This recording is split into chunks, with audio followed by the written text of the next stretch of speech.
آپ اپنی کار کو نئی کار کی طرح بنا سکتے ہیں۔ اگر one click window glass lifting کا فنکشن کام نہیں کر رہا تو ونڈو گلاس کے بٹن کو دبا کر اسے نیچے لے جائیں، 5 سیکنڈ تک اسے اوپر کی طرف کھینچ رکھیں۔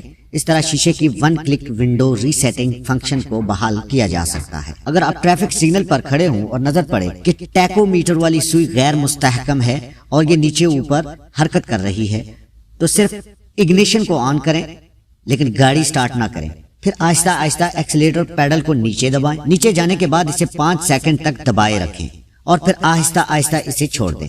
اس کے بعد ٹیکو میٹر سوئی کی رفتار مستحکم ہو جائے گی۔ اگر نیویگیشن اسکرین جام ہو جائے اس کی مرمت کے لیے جلدی نہ کریں تاکہ پیسہ ضائع نہ ہو۔ ہمیں صرف اسکرین کے قریب پینل پر ریسیٹ والا بٹن تلاش کرنا ہوگا، اسے کھولیں اور آپ کو اس میں ایک چھوٹا سا سوراخ نظر آئے گا۔ ایک ٹوتھ پک کی مدد سے اسے ریسیٹ کریں، ٹوتھ پک اس چھوٹے سے سوراخ میں ڈالیں اور آہستہ سے دبائیں، نیویگیشن ریسیٹ ہو جائے گا اور کام کرنا شروع ہو جائے گا۔